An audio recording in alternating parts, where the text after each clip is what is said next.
Hello, and welcome to Late Nights with Stoneman.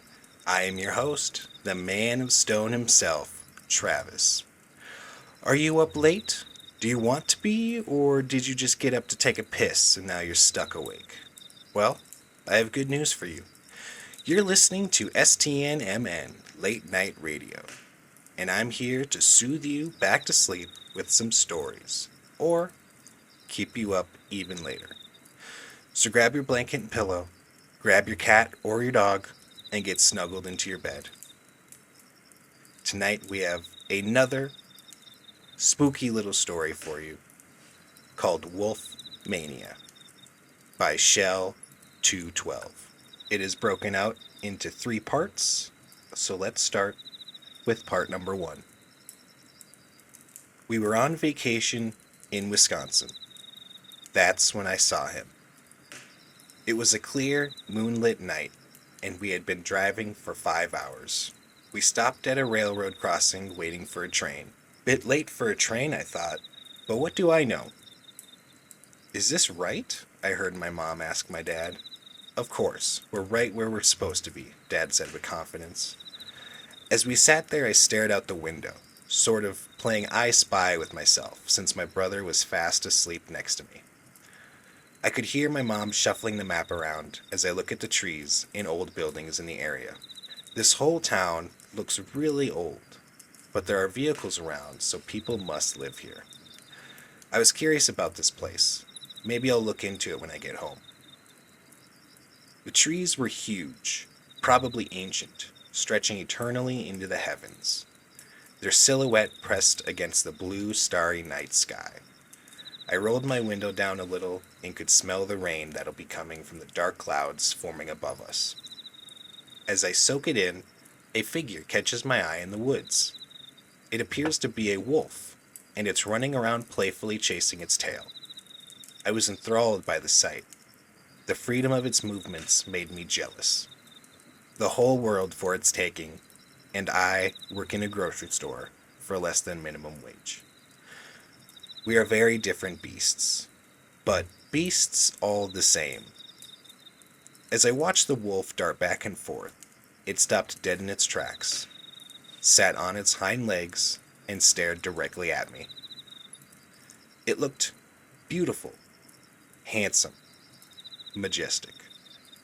Big green eyes contrasting its dark hair, its snout sleek and wide, ears that looked like they could hear the dirt. After some time of sitting at the tracks, we start driving forward again, and I break eye contact with the wolf. Right before, though, it looked at me with a sadness in its eyes. It almost looked human just in that instance. I turn to my brother, and he's still asleep. My parents are still bickering about directions. Strange. Did a train even come through? While I was looking at the wolf, I didn't hear a train or see it out of my peripheral vision. I must have zoned out really hard.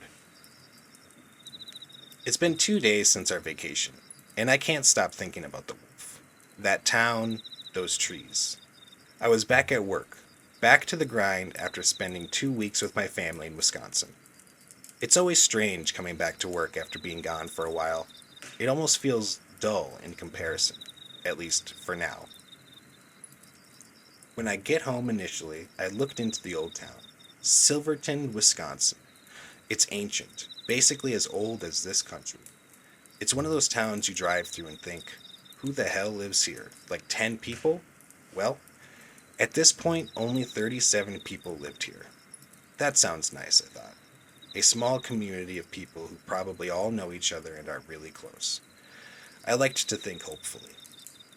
I always thought it would be nice to live in a small community, a place where we all work for each other.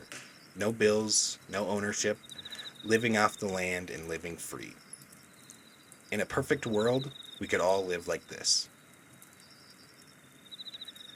Like I said earlier, I work in a grocery store. It's pretty small and super cheap.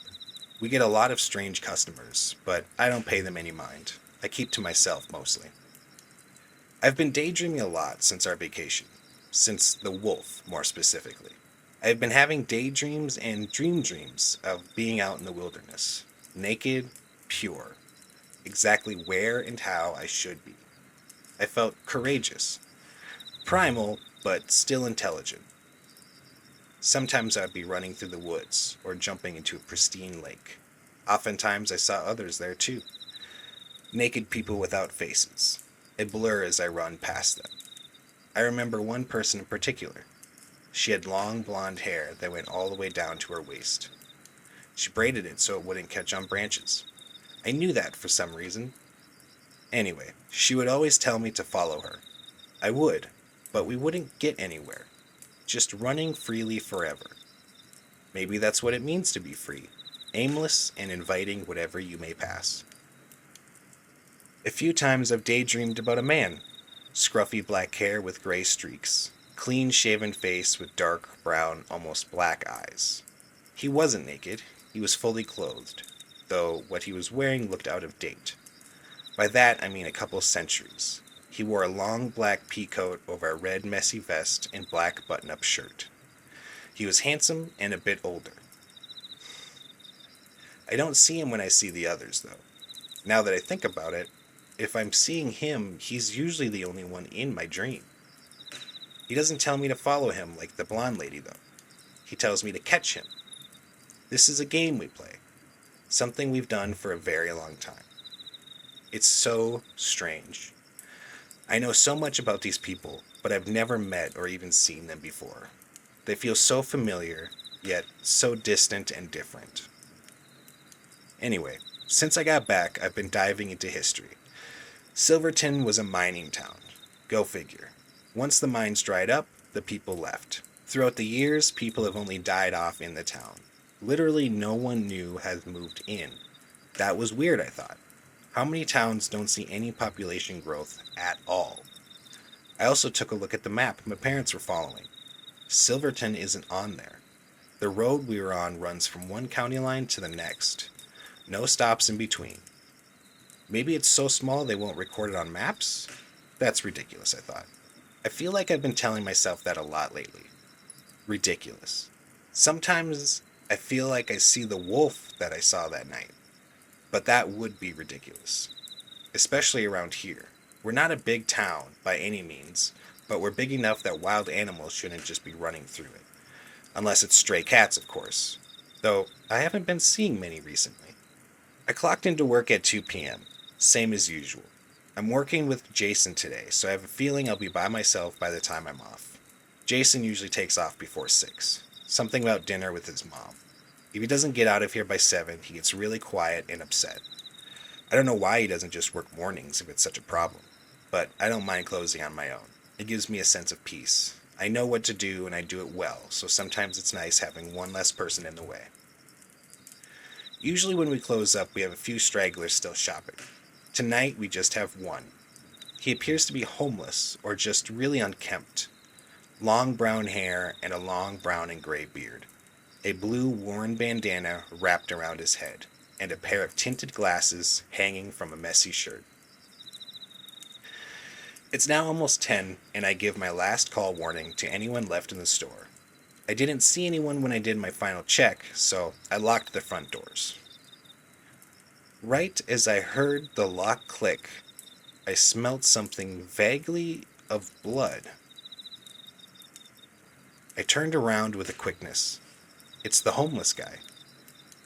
He must have been hiding in the back. I usually don't go back there when doing my check because it's only for employees. He looked pissed and exhausted. He gives me a big, toothy smile. That's when I saw his canine teeth. They were huge and sharp. He snarled at me and spoke with an intensity. "You're my special treat tonight, Missy. Don't scream or it'll only make it last longer." I don't know about you, but whoever says those words to me might not make it home alive. "Why?" I couldn't help but to ask, the words shaking out of my mouth. "Because I'm hungry." "We have some really cheap steak in the freezer section," I said as I slowly reached for my box cutter in my back pocket. He laughs with some heft. "I like a meal with a humor." He finished his sentence and started approaching me with a fierce pace. As soon as he gets within a few feet of me, I slice wildly with my knife and catch his nose. A huge slit going from his nostril to his eye. Blood immediately runs down his face, but it barely stopped him. Now I try to run past him and push him into the vestibule of the store and lock the doors behind him, keeping him boxed in. "Nowhere to go now," I said as I head to the phone to call the police. I dialed 911 while I tried to figure out what to do. They answered and are on their way. He wasn't too happy about that. He bangs on the glass hard and loud. I thought it was going to break, but it was surprisingly strong. Soon enough, the police show up. They have their own set of keys for situations like this. They let themselves in and handcuff the man. "I'll be back, Missy. I'll be back for that neck." He flashed his canines at me again. The police questioned me and I told them everything. They took down my information and headed out with their perp. The next 15 minutes felt like an eternity. I just spent it walking through the store, frantically checking behind every surface, even in our break room. I finish locking up and I head out to my car. It's mostly pitch black now, except for the 2 light poles in the center of the parking lot. Of course, I parked in the back. Before being attacked by that man, I didn't fear much. Now, I can't help but to catch every shadow in the corner of my eye and clench my fists every single time. I successfully walk back to my car and get it unlocked. Then, I see a pair of headlights come through the parking lot. It's a cop car. It's probably the police making sure I'm all right. The car pulls up, but the officer doesn't get out. He also doesn't roll down his window. Instead, he blurts his siren for a second and turns it off. Okay, what is this, a power move? So I go to get into my car again. Blurt. His siren blurts again. What, I can't get into my car? I go for it again. Another blurt. What the hell is this? Are you sick or something? I yell at the officer. Then I hear the cop's radio click, and he comes on the speaker. "I told you I would be back, little missy." Oh shit! I scramble into my car and start the engine. He throws on his brights and blinds me momentarily. I try to do my best to put the car in drive, then I hear the lever thunk into position. I hit the gas. My sight's coming back. He's to the right, I turn to the left. I almost forgot to turn my headlights on and just about hit the shopping cart deposit. I zip around the building and get on the main road. I see the cop car pull out behind me and turn on his sirens. Fuck, what the fuck? "Pull over," he yells over the speaker. No fucking way that's happening. I drive like I stole my car, and he's chasing me like I did too. How did he get into the driver's seat? How did he get out of his cuffs? What happened to the cops that took him away? All of these thoughts coming to me while I do 60 in the middle of town. I slow down and take a sharp left turn. There's an alley up ahead that I know I can slip into and lose him. I just need to drive smart. "Pull over!" "Fuck you," I yell out my window. Here it comes. The alley is just after this turn. Slow down. Another left turn and one more quick one. Oh, I actually did it. I slipped into the alley and nearly hit my right-hand mirror. I quickly turn off my lights and car and put my head down. I hear the sirens get louder, then quieter, and eventually they disappear entirely. Thank God, I couldn't help but say out loud. I turn my car back on and head through the rest of the alley.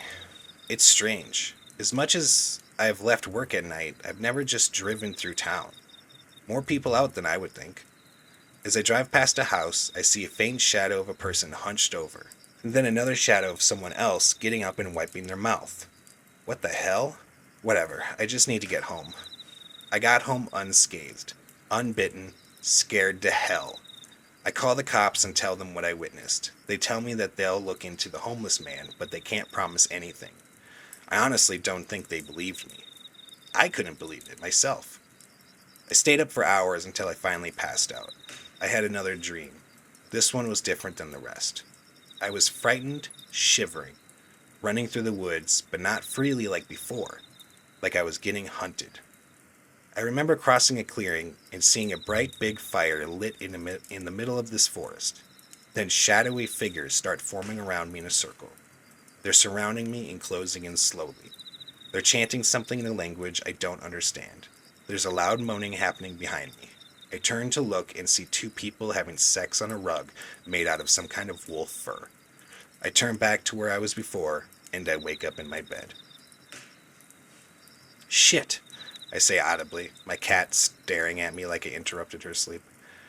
I didn't like that one, Ezra. She just meows back and closes her eyes. Easy for you to say. I roll over and try to fall back to sleep. Did that really happen tonight?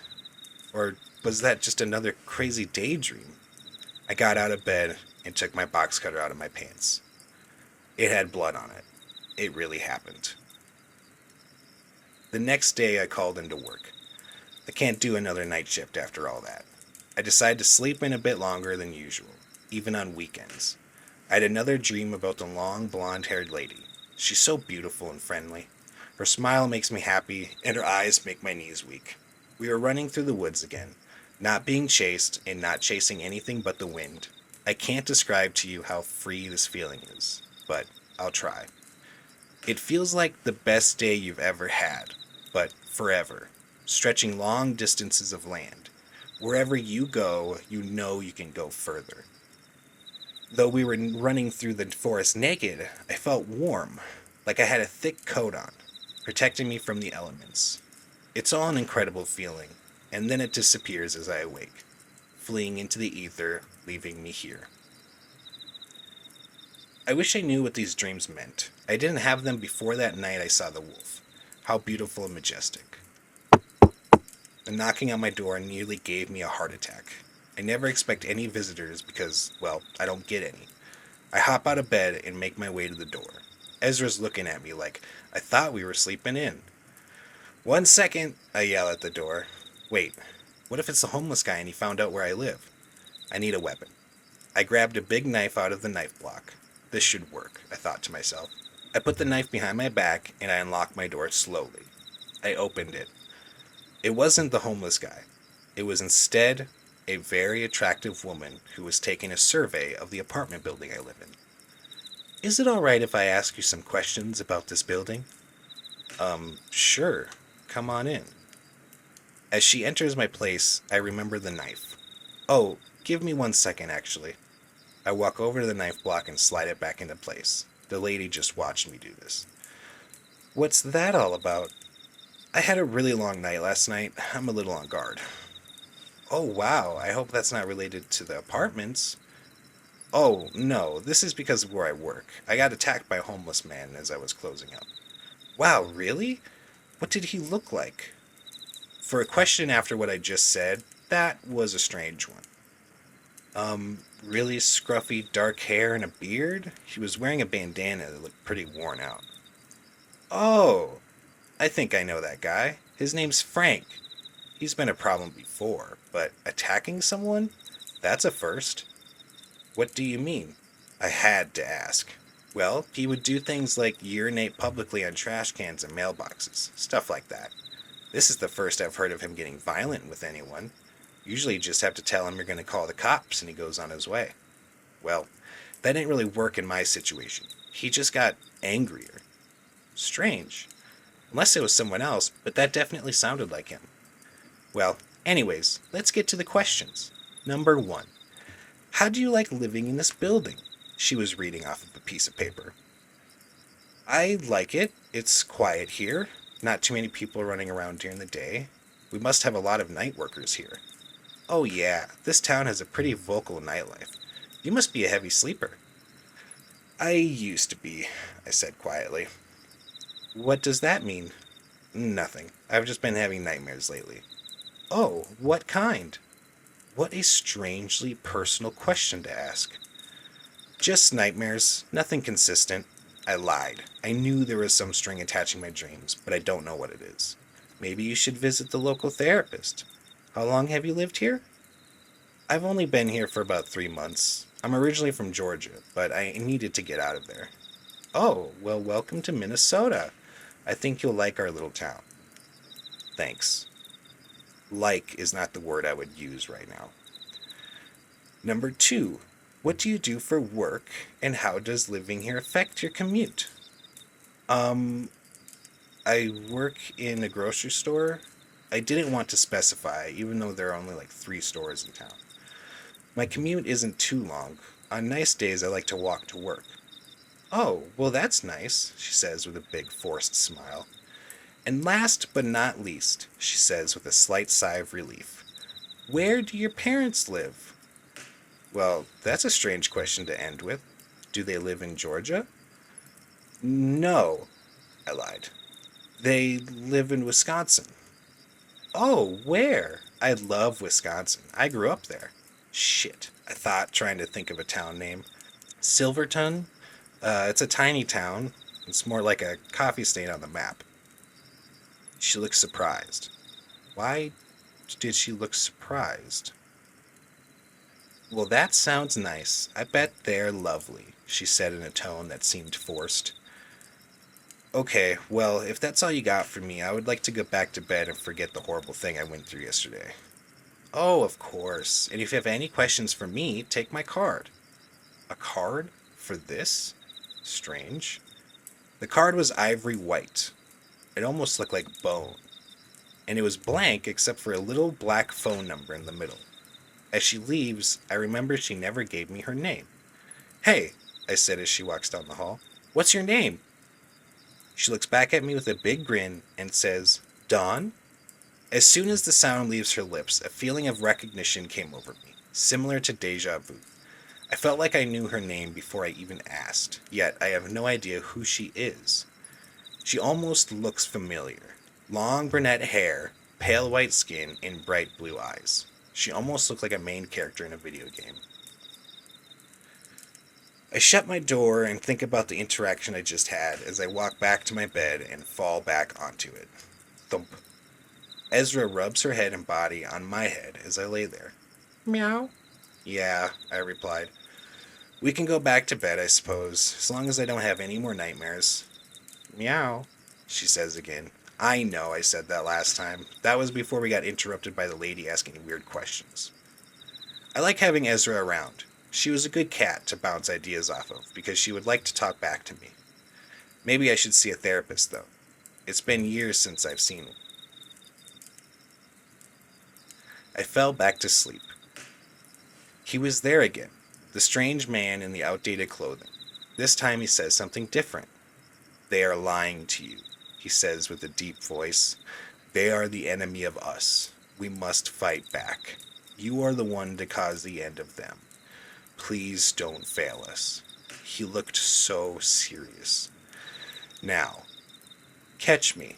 He bolts, and I bolt after him. Usually he's too fast for me, and I end up chasing him forever. But this time, I was actually gaining on him. Closer and closer I get, edging towards him until I feel his coat in my palm. I grab it and pull. I awake in my bed, gripping my blanket, breathing deep like I had been jogging.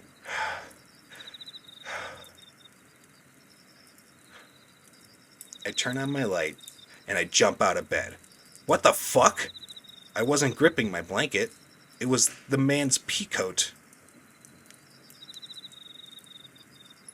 End of part 1. Let's continue on to part 2. I decided to call the therapist and make an appointment. He was able to see me the next day. Nice, I thought. Let's see what's going on with me.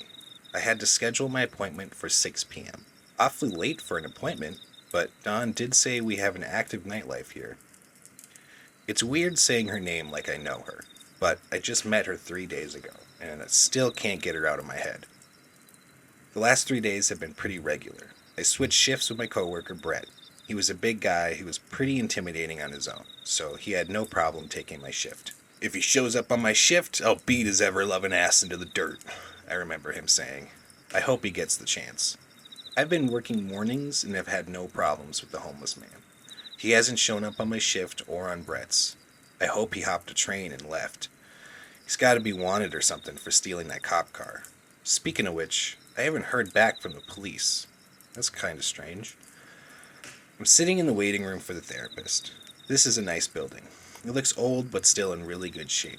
The walls are covered with pictures of him and his staff.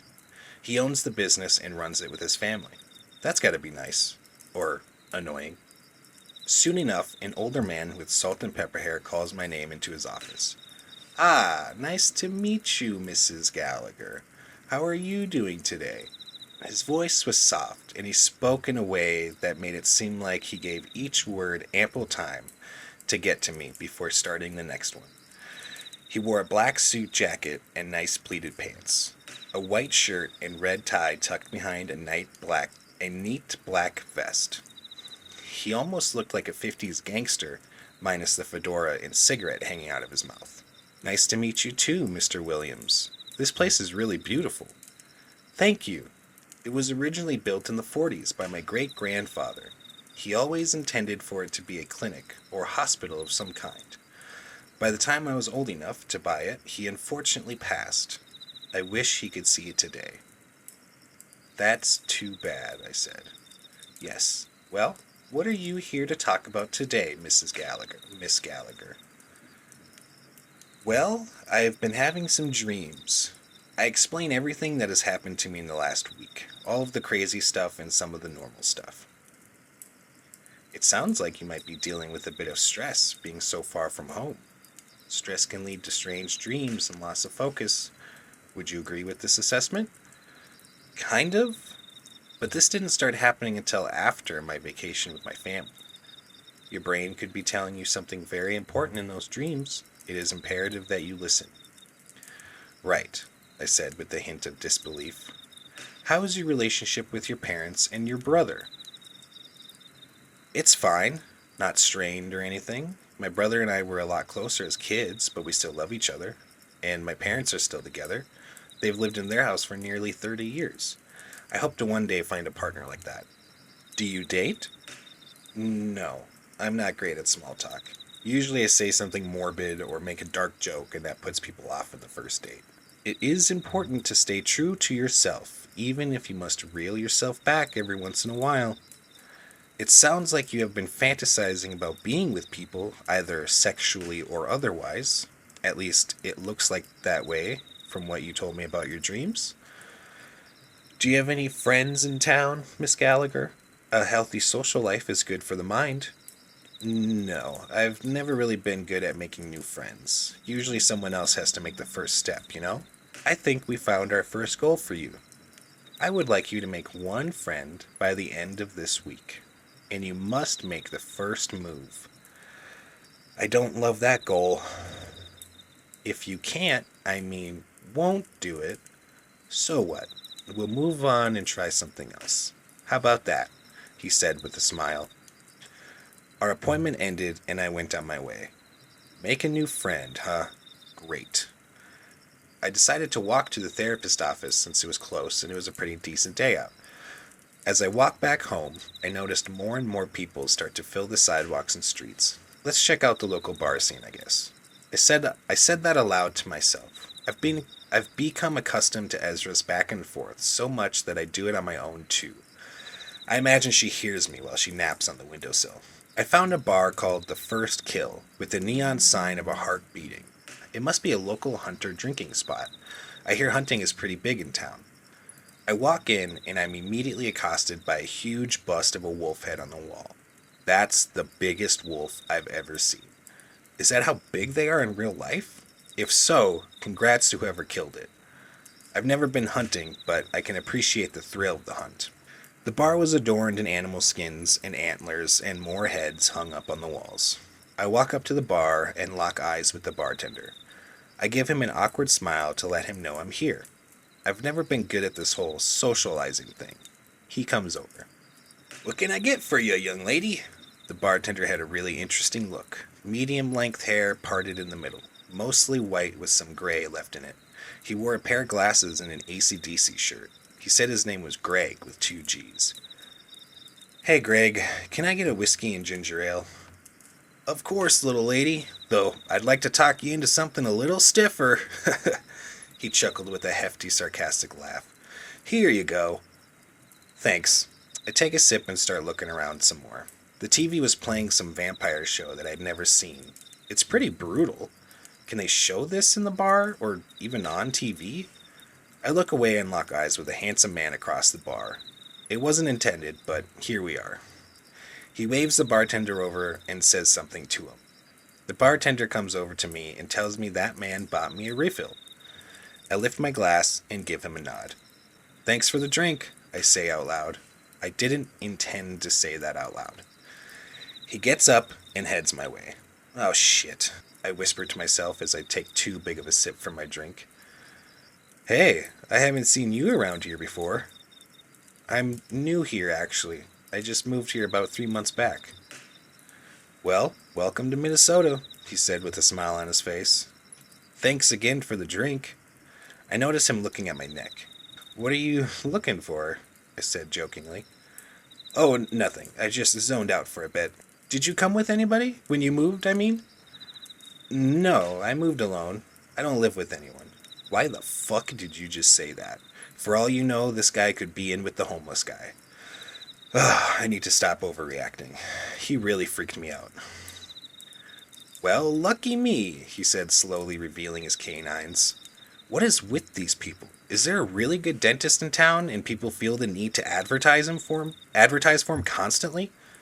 As I finish that thought, the man jolts and grabs my neck at an impossible speed. I started struggling, but he didn't let up. He was so strong. Then, with his other hand, he grips my face and pulls my head to the side, exposing my neck. It all happened so quickly, I didn't know what to do. He takes in a big whiff of my scent. You smell so fresh. I haven't had someone as fresh as you, he snarled at me. Why? I tried to get out. Don't you watch movies, dearie? He leans in with his fangs exposed. He's gonna bite me. His grip on my neck is so strong, I think I might black out. My vision is getting blurry. I fell to the floor. There was a loud crash, and the man let go of me. My vision starts to come back, and I see struggling happening in the bar. 2 figures are fighting. One of them is the man, and the other is... Wait, what? Jason! I couldn't help but to yell out, even though my throat is shredded.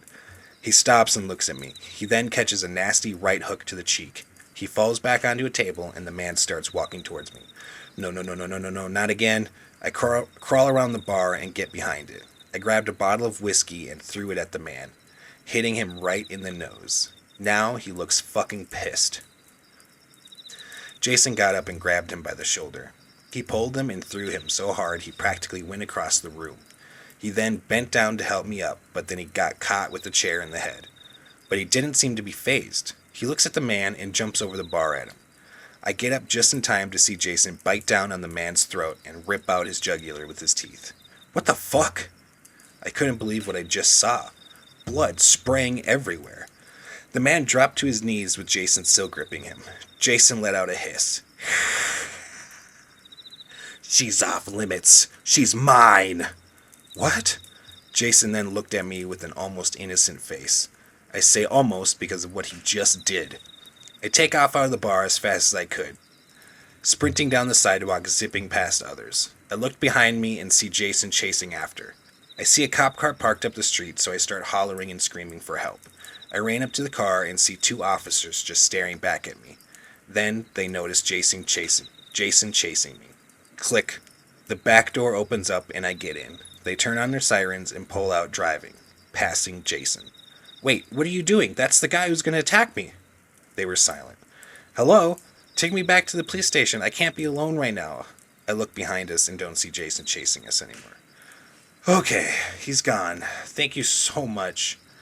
Don't thank us yet, the cop driving said. The second cop cleared his throat loudly, side-eyeing the driver. We pull into a dark alley. It's definitely not attached to any police station. They put the car in park and turn it off. Then, they turn off the police scanner and radio. Is there something wrong? I asked. Not wrong at all, missy. Quite all right, actually. They get out of the car and open the door for me to get out. Before we continue, we need to make sure you aren't taking anything into the station, the first cop said. Oh, I figured we would do that at the station. Nah, we do that here, the second cop chuckles. Turn around and put your hands on the wall, the first cop said with a hint of excitement. The second cop comes over and starts searching me, starting with my feet and ankles, then moving up my legs, then butt. He sticks around there for a little too long, then makes his way up my chest. I don't have anything on me, I swear. Also, I came to you. I'm the victim. Yes, you are, the second cop speaks up from behind me. He starts to move my hair out of the way of my neck. You sure are, he hisses. Stop! A voice appears from behind me. It's familiar. Jason? I can't catch a break. She's mine. I don't see any marks, the first cop said. I'm saving her for a special time. You win some, you lose some, the second cop hisses again. Yeah, you snooze, you lose, the first cop backs him up. She's too fresh not to be marked. We'll get the job done unlike you, the first cop says in a determined tone. I could hear his smile. The second cop grabs me and goes for my neck. Then he went limp. His body thugs as it hits the ground lifeless. I look at cop number 1 and see a face of absolute terror on him. Then snap. Jason broke his neck, very easily with his bare hands. He turns to me. Finally, I got you alone. I'm backed in a corner and he's approaching me. I can't go anywhere.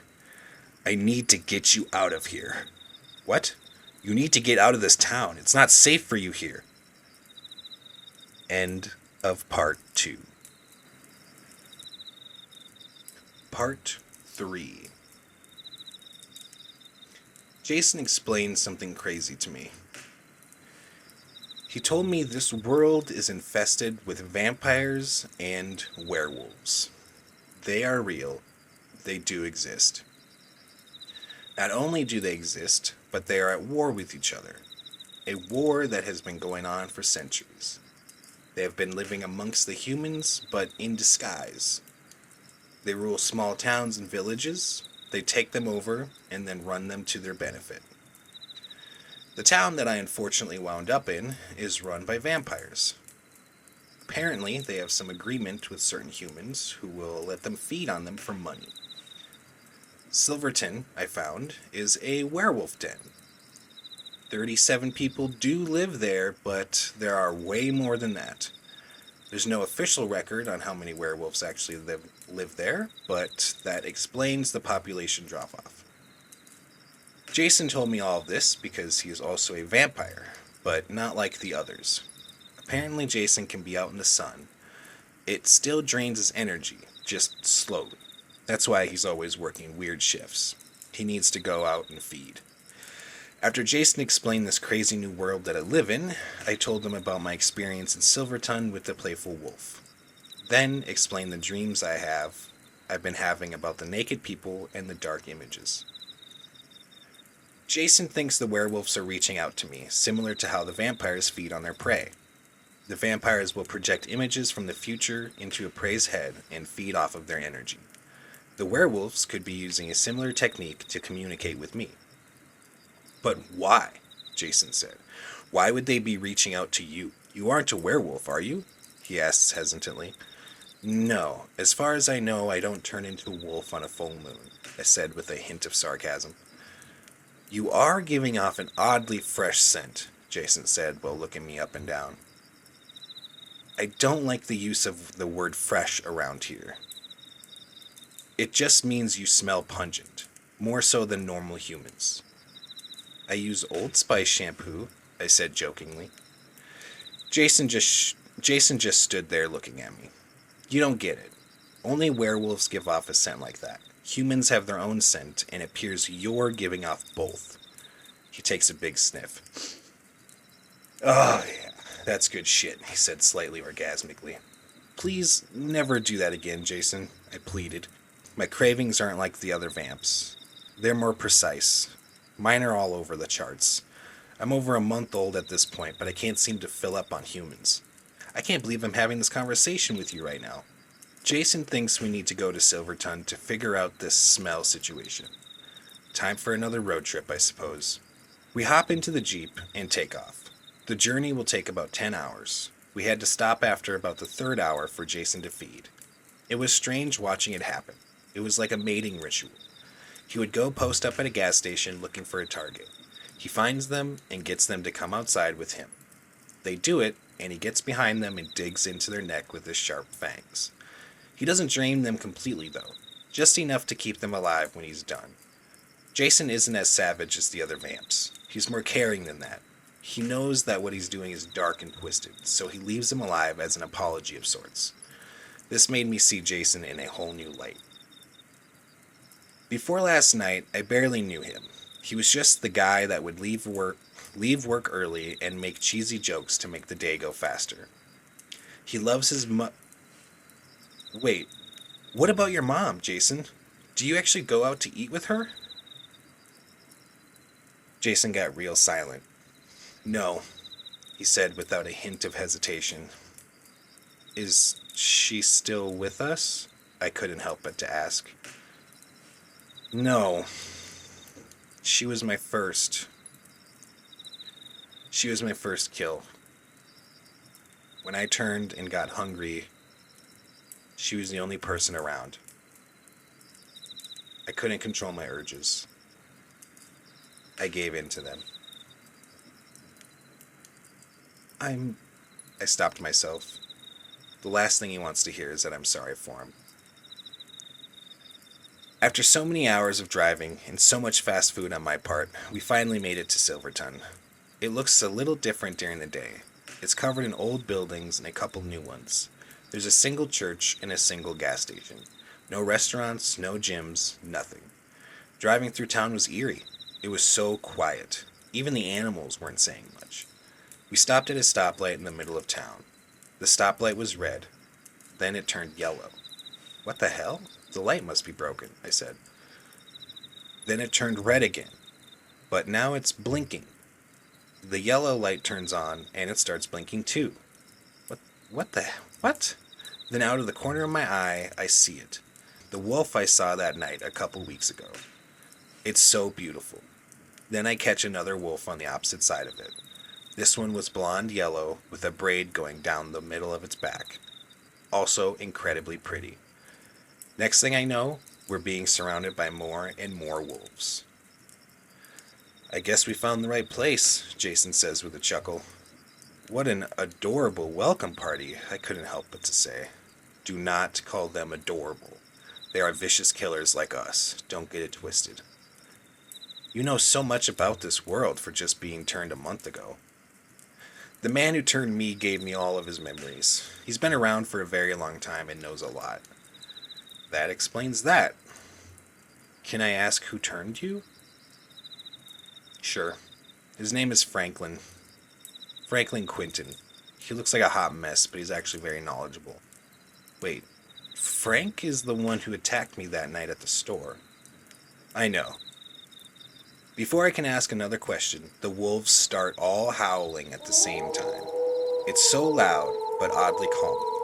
I'm getting tired. My eyes are getting heavy. I awoke in an old abandoned warehouse, tied to a post looking at Jason strapped to a bed tilted upright. They stripped him naked and tied his hands and feet to the bed. Right now, we're both in this area alone. Jason, are you alright? He responded with a moan. Next thing I know, I'm seeing a hatch open up in the ceiling above Jason. As it opens, an ocean of sunlight floods in. Jason's moaning continues as the light hits his pale skin. Next, I hear a screeching sound like metal on metal. An elevator is coming up from somewhere below. Two people come out of it and approach Jason.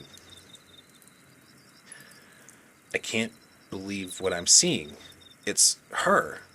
The blonde-haired woman with the long braids. The woman from my dreams. She's walking with a man. I don't think I recognize him. He's got shoulder-length brown-black hair and a rather dapper mustache that's curled on either end. He seems familiar, but I don't think he's been in any of my dreams. That's when I saw his eyes. Green. Like the wolf? Well, that's that then. These two are definitely the people I've been dreaming about for the last 2 weeks. They approach Jason, mumbling something, then she speaks. Hello, Jason. Welcome to Silverton. Not many of your kind get to see this place and leave in one piece. She spoke in a soft, sinister tone. not like in my dreams at all. But you can probably tell you aren't like the others. Daylight doesn't seem to harm you, but it does drain your energy. And feeding on humans doesn't seem to quench your thirst fully. Do you know why that is, Jason? Jason shakes his head and lets out a whimpery, "No." "Because you aren't a pure vampire. You are an abomination," she continued. "Who is your sire, Jason?" Jason opens his mouth slowly and speaks. "It was a homeless man. He's known as Franklin." This Franklin is not a true vampire. He serves under a pure vampire. He should not have been turning people without permission. Do you wonder why you are never fulfilled feeding on humans? Your genetic code has been jumbled up. You can't feed on humans. You must feed on other bloodsuckers to fully regenerate your power. The man with the mustache finally speaks up. "Interesting, isn't it, Jason? A vampire who feeds on other vampires. Unfortunately, because of your genetic difference, you will never be accepted by the pure elites. They will kill you when they find out what you are. What your sire did was against every rule in those demons' book. And you, little Drew," the man turns to me, "you are also special in a much different way." "Who are you people?" I shout with the little energy I have. "Drew." "I'm surprised you don't," the lady spoke up. "Recognize," then she said something I couldn't possibly believe. "Your own parents." "What? You aren't my parents. You look nothing like them. You honestly think I would fall for that?" "She hasn't put it together yet," the man says. "What do you remember about your parents, Drew?" "We were just on vacation together. We drove through this town." "What else?" "Well, when..." I stopped in my tracks. "They still live in... My brother..." I can't put any memories together. The only solid memory I have of my family is that we went on vacation 2 weeks ago, but most of that is my interaction with the wolf. I can't think of anything we actually did on vacation or why we went on vacation. "She's finally putting it together," the man speaks with a low, deep tone that sounds like he's keeping a secret behind every word. "That memory and all others that have been implanted in your brain have been making you think that you have lived a regular human life. But in fact, you are no human." "I'm a werewolf?" "Not exactly. You are the first human born from werewolves. You are evidence that our kind can escape this fate. For generations, we have been trying to find a cure for wolves and vampires to put these endless wars behind all of us. Obviously, we have some that do not want that to happen. They are the elites. We kept your birth a secret and gave you false memories to keep them from finding you. However, we did not take into account your scent.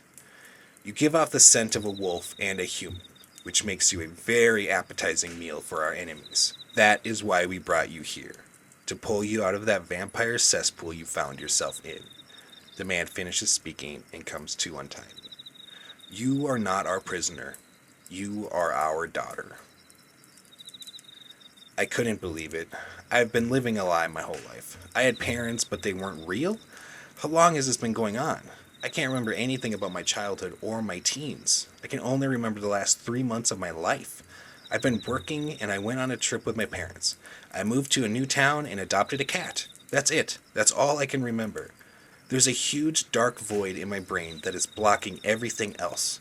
I try to access the memories, but I get booted out. How could they do this to their own child? "We believe the two of you could mean the future of our kind," the lady, my mom, says. "We believe if you two procreate, you can create a new generation of humans, stronger and more agile by nature." "Wait, you want us to fuck?" Jason speaks up from the table he's still strapped to. The man who claims to be my father hits a switch on the table that lays it flat, but Jason is still strapped in. We'll give you some time to complete the ritual. I was shocked. Are they really implying what I think they are? They expect us to just have sex like nothing in the last 2 weeks has happened? No fucking way that's happening. I look at the people who claim to be my parents and tell them, we're not doing that. They turned slowly and looked at each other. Then we must do this the hard way, the blonde one said. I clenched my fist and took a step toward them. Then I felt a pair of hands grab my wrists from behind and force them behind my back. Another wolf must have been hiding in here for this exact moment. You are the answer to these useless wars. We can't risk you throwing it all away, the man said in a familiar tone. That's what the man in my dream said. Wait, who is that man? The other one with the scruffy black hair. Why am I dreaming about him, too? The man with the mustache points behind me. I look up at the other man holding me. It's him. He's the other one. He's not wearing the peacoat I took out of the dream. He looks down at me and snarls. Hello, sister. You took my favorite coat. He speaks in a low, deep, scratchy voice. Ah, yes, the blonde one speaks up again. That is a side effect of my witchy origins, my daughter, she continues. You see, I was cursed at a young age for being a witch. I was one of many who was burnt at the stake in Salem, but I was reborn as a werewolf and took my vengeance out on the village that killed my sisters. You hold a splash of my power. Apparently, it gives you the ability to bring dreams into reality. That should work really well in our favor. Now that I'm in the middle of this crazy family reunion, I start to get my memories back. They must be lifting the black cloud in my brain. It's all coming back to me. I was raised here, I couldn't help but to say out loud. My quote-unquote family looked at me with concern. Maybe they didn't lift the cloud. Maybe I'm lifting it? I was raised here until you realized I wasn't going to turn. Then you imprisoned me in this warehouse.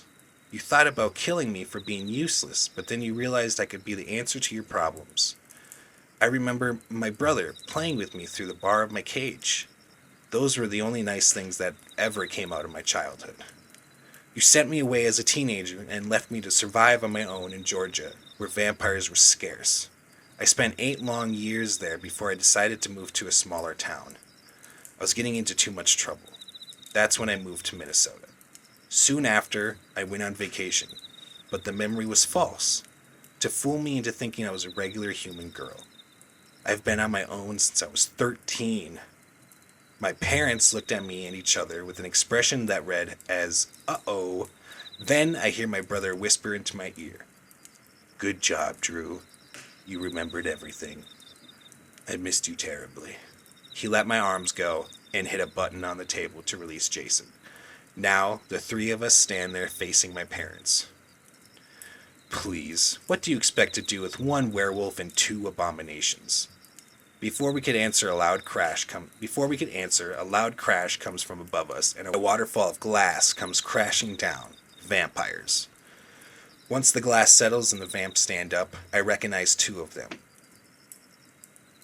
Frank and Dawn, the lady doing the apartment survey. I knew something was off about her. She spoke. Well, this isn't the happy reunion I thought it would be. She glares at my parents. Long time no see, Xander and Wanda. You 2 are looking lovelier than ever today. She turns to look at Jason and I. You 2 are adorable together. You did well, Jason. You brought us right to them. Everyone else looks at Jason. I don't know what they're talking about. I have no idea, I swear, he pleaded.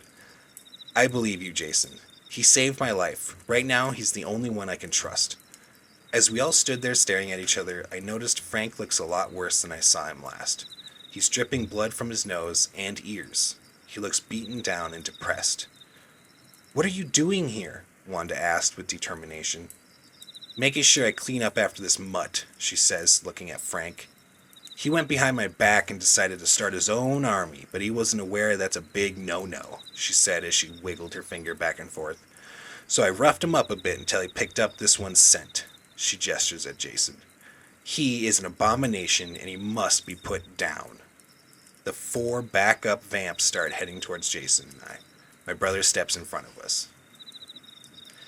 I can take the little ones, he said with a fierce look on his face. He is easily the biggest wolf here. He towers over all of us. I stepped back and pulled Jason back with me. The place became so quiet as we all stare in anticipation. You could hear a pin drop. Next thing I know, I see movement as my brother and 2 vamps embrace each other in a grapple. The other vampire makes his way over to Jason and I. I pull out my trusty box cutter that I had stashed in my boot, still covered in dried blood. The first vamp takes a lunge at me, but Jason grabs him and pulls him away. He jumps on top of the vamp and starts thrashing at him violently. I just see blood spill in all directions. As my brother is fending off the other vamps, one bites down hard onto his arm. Arrgh! My brother screams in pain as he smacks away that vampire and thrashes at his throat. Blood flew clear across the room.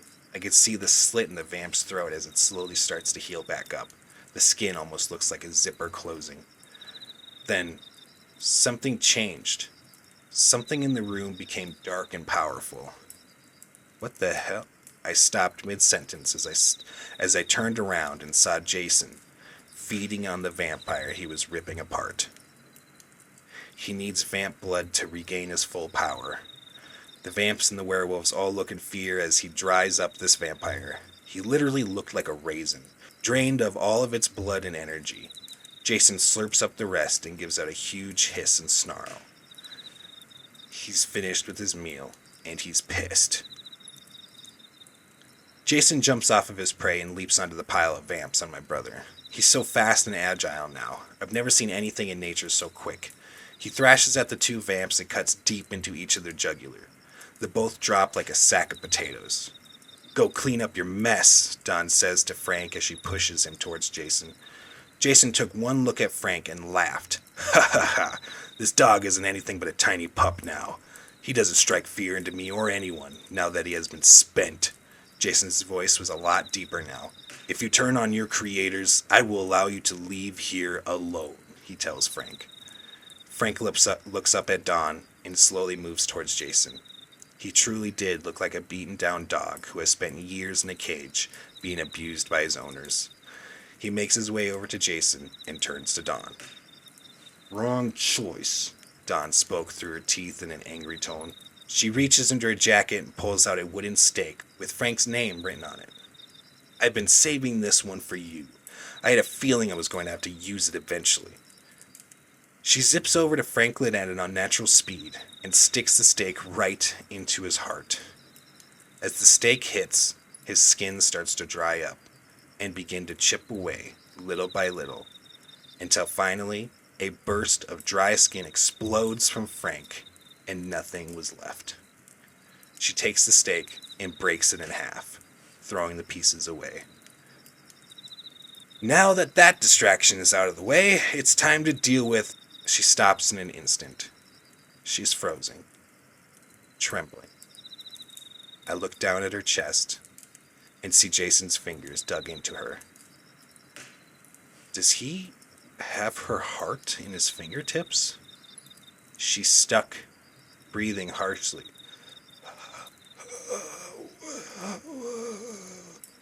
Is all she manages to get out as she looks at Jason and falls to her knees. Jason's still gripping her heart. Then, crack! A loud snapping comes from his hand as I see it tense up. She falls limp. Her skin starts to dry up and flake like Franklin. She bursts into a pile of ash and skin. Jason, unfazed by what he just did, looks up at Wanda and Xander, who have been standing there watching this whole scenario go down. He lifts a bloody finger and points at them without saying a word. Then he speaks. You will let us leave. Then you will stay here and continue living this nightmare of a life. We will protect her. He looks at my brother. Something you could never do. They looked so afraid. They've seen something like Jason before. I could tell by the look in their eyes. They called him an abomination, yet he could easily be the strongest of us all, human, vamp, or wolf. The three of us drive away from Silverton and never looked back. My brother Dalton vows to protect us as long as we need him. Jason looks at me longingly as I drive us away. 4 years later. We have a cabin in the woods. We decided to move away from the vamp and wolf territories. I gave birth to 2 beautiful sons named David and Michael. They are not werewolves or vampires, nor are they human. It appears the witch blood that my mother spoke of must run a lot deeper than she thought. Bum bum ba. So the 2 sons are witches. Isn't that exciting? Or Wiccans? Warlocks. Whichever word is the right word for that. That was a fun read. I really enjoyed it. I might be a little biased because I did a lot of editing on it, but I still really enjoyed reading it. Yeah. Well, that's all I got for you tonight. That one was a little longer than the last one we did. So, thank you so much for listening. Thank you for joining us, and thank you for sticking around if you did. I'll see you in the next one. Good night.